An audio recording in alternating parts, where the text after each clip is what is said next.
Salam sejahtera, selamat beraktivitas. Biarlah hari ini jauh lebih baik daripada hari kemarin, dan hari esok lebih indah daripada hari ini. Kita baca dan kita renungkan kebenaran firman Tuhan, terambil dari Filipi pasal yang ketiga. Akhirnya saudara-saudaraku, bersukacitalah dalam Tuhan. Menuliskan hal ini lagi kepadamu tidaklah berat bagiku, dan memberi kepastian kepadamu. Hati-hatilah terhadap anjing-anjing, hati-hatilah terhadap pekerja-pekerja yang jahat, hati-hatilah terhadap penyunat-penyunat yang palsu, karena kitalah orang-orang yang bersunat, yang beribadah oleh Roh Allah dan bermegah dalam Kristus Yesus, dan tidak menaruh percaya pada hal-hal lahiriah. Sekalipun aku juga ada alasan untuk menaruh percaya pada hal-hal lahiriah. Jika ada orang lain menyangka dapat menaruh percaya pada hal-hal lahiriah, aku lebih lagi disunat pada hari ke-8 dari bangsa Israel, dari suku Benyamin, orang Ibrani asli, tentang pendirian terhadap hukum Taurat, aku orang Farisi. Tentang kegiatan, aku menganiaya jemaat. Tentang kebenaran dalam mentaati hukum Taurat, aku tidak bercacat.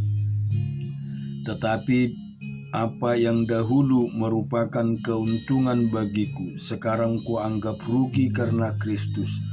Malah segala sesuatu kuanggap rugi karena pengenalan akan Kristus Yesus, Tuhanku, lebih mulia daripada semuanya. Oleh karena Dialah aku telah melepaskan semuanya itu dan menganggapnya sampah, supaya aku memperoleh Kristus dan berada dalam Dia, bukan dengan kebenaranku sendiri karena mentaati hukum Taurat, melainkan dengan kebenaran karena kepercayaan kepada Kristus, yaitu kebenaran yang Allah anugerahkan berdasarkan kepercayaan. Yang ku kehendaki ialah mengenal Dia dan kuasa kebangkitannya dan persekutuan dalam penderitaannya, di mana aku menjadi serupa dengan Dia dalam kematiannya, supaya aku akhirnya beroleh kebangkitan dari antara orang mati. Bukan seolah-olah telah memperoleh hal ini atau telah sempurna, melainkan aku mengerjakannya, kalau aku dapat juga menangkapnya, karena aku pun telah ditangkap oleh Kristus Yesus. Saudara-saudara, aku sendiri tidak menganggap bahwa aku telah menangkapnya, tetapi ini yang kulakukan: aku melupakan apa yang telah di belakangku dan mengarahkan diri kepada apa yang di hadapanku, dan berlari-lari kepada tujuan untuk memperoleh hadiah, yaitu panggilan surgawi dari Allah dalam Kristus Yesus. Karena itu marilah kita sempurna berpikir demikian, dan jikalau lain pikiranmu tentang salah satu hal itu akan dinyatakan Allah juga kepadamu. Tetapi baiklah tingkat pengertian yang telah kita capai, kita lanjutkan menurut jalan yang telah kita tempuh. Saudara-saudara, ikutilah teladanku dan perhatikanlah mereka yang hidup sama seperti kami yang menjadi teladanmu. Karena seperti yang telah kerap kali kukatakan kepadamu, dan yang kunyatakan pula sekarang sambil menangis, banyak orang yang hidup sebagai seteru salib Kristus. Kesudahan mereka ialah kebinasaan, Tuhan mereka ialah perut mereka, kemuliaan mereka ialah aib mereka. Pikiran mereka semata-mata tertuju kepada perkara duniawi, karena kewarganegaraan kita adalah dalam sorga, dan dari situ juga kita menantikan Tuhan Yesus Kristus sebagai Juru Selamat yang akan mengubah tubuh kita yang hina ini sehingga serupa dengan tubuhnya yang mulia menurut kuasanya yang dapat menaklukkan segala sesuatu kepada dirinya. Kita juga akan baca di Daniel pasal yang ke-10. Pada tahun ketiga pemerintahan Kores Raja orang Persia, satu firman dinyatakan kepada Daniel yang diberi nama Belteshazzar. Firman itu benar dan mengenai kesusahan yang besar. Maka dicamkannyalah firman itu dan diperhatikannyalah penglihatan itu. Pada waktu itu aku, Daniel, berkabung 3 minggu penuh. Makanan yang sedap tidak kumakan, daging dan anggur tidak masuk ke dalam mulutku, dan aku tidak berurap sampai berlalu 3 minggu penuh. Pada hari ke-24 bulan pertama, ketika aku ada di tepi sungai besar, yakni sungai Tigris, kuangkat mukaku, lalu kulihat tampak seorang yang berpakaian kain lenan dan berikat pinggang emas dari upas. Tubuhnya seperti permata Tarsis dan wajahnya seperti cahaya kilat. Matanya seperti suluh yang menyala-nyala. Lengan dan kakinya seperti kilau tembaga yang dikilapkan, dan suara ucapannya seperti gaduh orang banyak. Hanya aku, Daniel, melihat penglihatan itu, tetapi orang-orang yang bersama-sama dengan aku tidak melihatnya. Tetapi mereka ditimpa oleh ketakutan yang besar, sehingga mereka lari bersembunyi. Demikianlah aku tinggal seorang diri. Ketika aku melihat penglihatan yang besar itu, hilanglah kekuatanku. Aku menjadi pucat sama sekali, dan tidak ada lagi kekuatan padaku.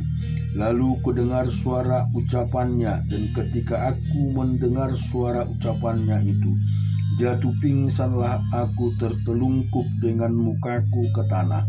Tetapi ada suatu tangan menyentuh aku dan membuat aku bangun sambil bertumpu pada lutut dan tanganku. Katanya kepadaku, Daniel, engkau orang yang dikasihi, camkanlah firman yang kukatakan kepadamu, dan berdirilah pada kakimu, sebab sekarang aku diutus kepadamu. Ketika hal itu dikatakannya kepadaku, berdirilah aku dengan gemetar.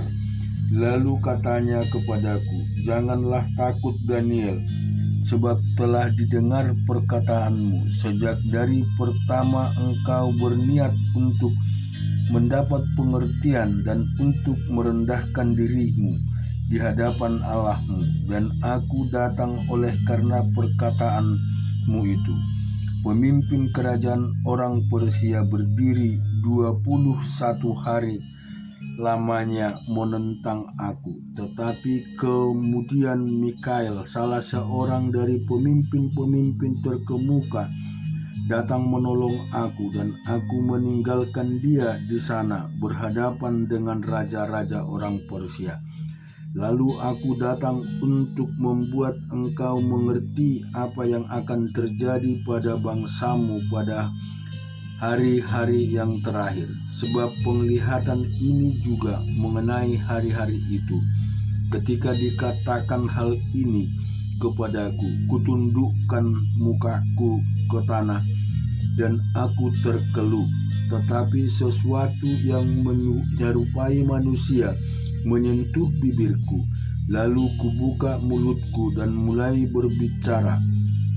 Kataku kepada yang berdiri di depanku itu, Tuanku, oleh sebab penglihatan itu aku ditimpa kesakitan, dan tidak ada lagi kekuatan padaku. Masakan aku, hamba tuanku ini dapat berbicara dengan tuanku. Bukankah tidak ada lagi kekuatan padaku, tetapi tidak ada lagi napas padaku? Lalu dia yang rupanya seperti memberikan aku kekuatan dan berkata, "Hai engkau yang dikasihi, jangan takut, sejahteralah engkau, jadilah kuat, ya jadilah kuat." Sementara ia berbicara dengan aku merasa kuat lagi dan berkata, "Berbicaralah kiranya Tuanku, sebab engkau telah memberikan aku kekuatan." Lalu katanya, "Tahukah engkau mengapa aku datang kepadamu? Sebentar lagi aku kembali untuk berperang dengan pemimpin orang Persia, dan sesudah aku selesai dengan dia, maka pemimpin orang Yunani akan datang. Namun demikian aku akan memberitahukan kepadamu apa yang tercantum dalam kitab kebenaran. Tidak ada satupun yang berdiri di pihakku dengan tetap hati melawan mereka, kecuali Mikael pemimpinmu ini." Kita juga baca firman Tuhan di 2 Raja-Raja, 1 Raja-Raja 21.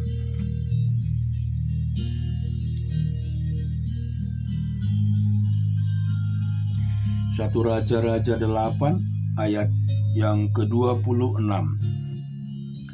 "Maka sekarang ya Allah Israel, berilah kiranya menjadi nyata keteguhan janji yang telah kau ucapkan kepada hamba-Mu Daud ayahku. Tetapi benarkah Allah hendak diam di atas bumi? Sesungguhnya langit, bahkan langit yang mengatasi segala langit pun tidak dapat memuat Engkau. Tetapi lagi rumah yang kudirikan ini, terlebih lagi rumah yang kudirikan ini, maka berpalinglah kepada doa dan permohonan hamba-Mu ini. Ya Tuhan Allahku, dengarkanlah seruan dan doaku, ya yang hamba-Mu panjatkan di hadapan-Mu pada hari ini. Kiranya mata-Mu terbuka terhadap rumah ini, siang dan malam terhadap tempat yang kukatakan namaku akan tinggal di sana. Dengarkanlah doa yang hamba-Mu panjatkan di tempat ini, dan dengarkanlah permohonan hamba-Mu dan umat-Mu Israel yang mereka memanjatkan di tempat ini, bahwa Engkau juga yang mendengar di tempat kediaman-Mu di surga.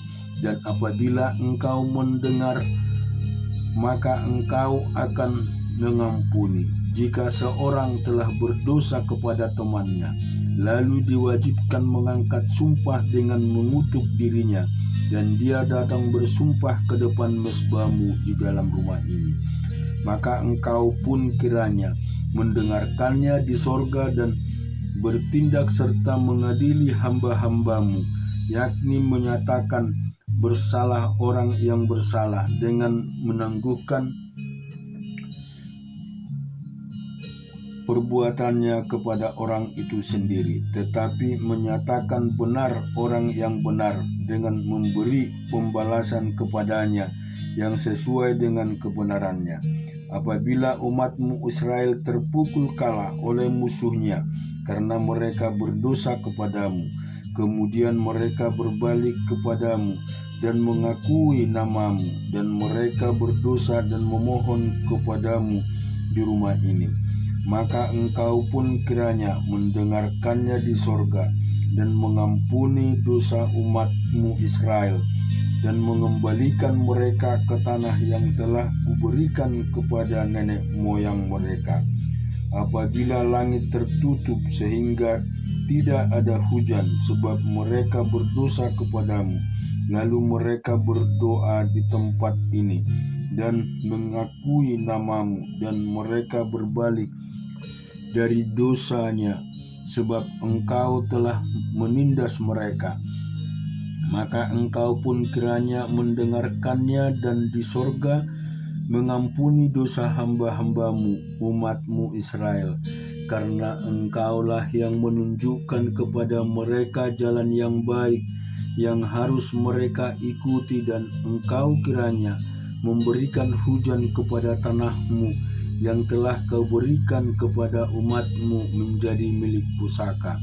Apabila di negeri ini ada kelaparan, apabila ada penyakit sampar, hama dan penyakit gandum, belalang atau belalang pelahap, apabila musuh menyesahkan mereka di salah satu kota mereka, apabila ada tulah atau penyakit apapun, lalu seseorang atau segenap umatmu Israel ini memanjatkan doa dan memohon di rumah ini dengan menadahkan tangannya, karena mereka masing-masing mengenal apa yang merisaukan hatinya sendiri, maka engkau pun kiranya mendengarnya di sorga, tempat kediamanmu yang tetap, dan engkau kiranya mengampuni, bertindak dan membalas kepada setiap orang sesuai dengan segala kelakuannya, karena engkau mengenal hatinya, sebab engkau sajalah yang mengenal hati semua anak manusia,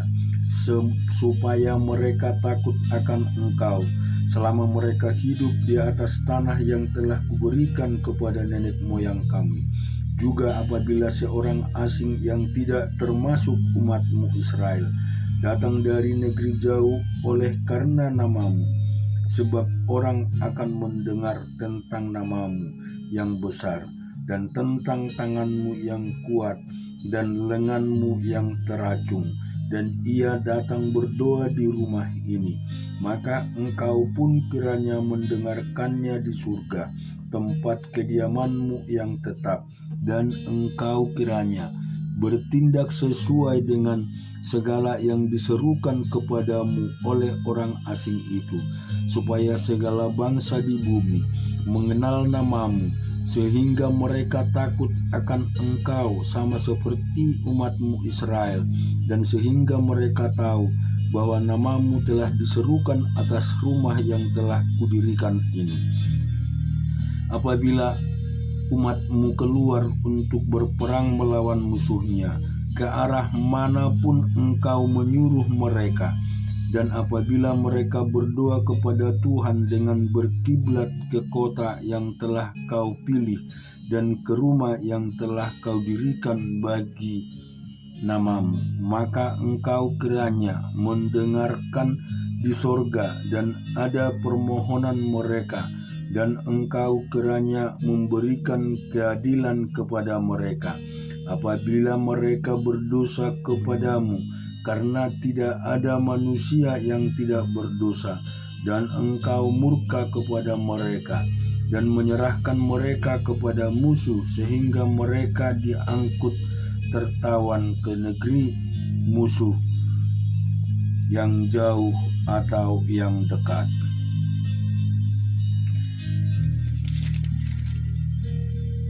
Kita juga membaca di Yehezkiel pasal yang ke-22.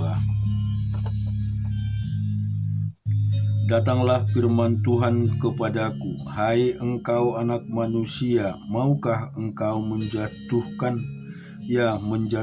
hukuman atas kota yang penuh hutang darah? Beritahukanlah kepadanya segala perbuatan yang keji, dan katakanlah, beginilah firman Tuhan Allah, hai kota yang mencurahkan darah di tengah-tengahmu, sehingga waktu penghukumanmu datang dan membuat berhala-berhala bagimu yang menajiskan dirimu. Dengan darah yang engkau curahkan, engkau bersalah, dan dengan berhala-berhalamu yang engkau perbuat, engkau menjadi najis. Dengan demikian engkau membuat saatmu mendekat dan membuat akhir tahun-tahunmu datang. Oleh karena itu, aku memberi engkau cercaan bagi bangsa-bangsa dan ejekan bagi semua negeri yang dekat padamu dan yang jauh daripadamu akan mengejek engkau yang kenajisannya terkenal dan yang penuh huru-hara. Lihat, masing-masing pemimpin Israel mengandalkan kekuatannya di tengah-tengahmu untuk menumpahkan darah. Padamu ayah dan ibu dihina, dan di tengah-tengahmu orang melakukan pemerasan terhadap orang asing. Padamu anak yatim dan janda ditindas. Engkau memandang ringan terhadap hal-hal yang kudus bagiku, dan hari-hari sabatku kunajiskan. Padamu berkeliaran orang-orang pemitnah dengan maksud mencurahkan darah, dan orang makan daging persembahan di atas gunung-gunung. Kemesuman dilakukan di tengah-tengahmu.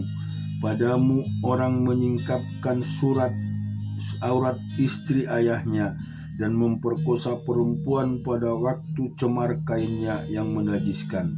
Yang satu melakukan kekejian dengan istri sesamanya, dan yang lain menajiskan menantunya perempuan, dan dengan perbuatan mesum orang lain lagi memperkosa saudaranya perempuan, anak kandung ayahnya.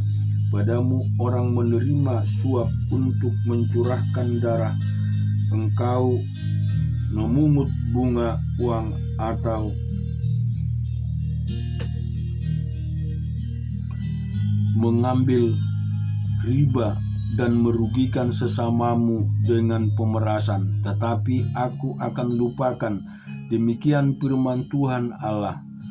Sungguh aku bertepuk tangan mengenai keuntunganmu yang haram dan kudapati, dan mengenai darah yang kucurahkan di tengah-tengahmu. Apabila hatimu akan tetap teguh dan tanganmu merasa kuat padaku, aku Tuhan yang mengatakannya dan yang akan membuatnya. Aku akan menyerahkan engkau di antara bangsa-bangsa dan menaburkan engkau ke semua negeri, dan aku akan mengikis kenajisan padamu. Amin. Tuhan kiranya memberkati kita semua.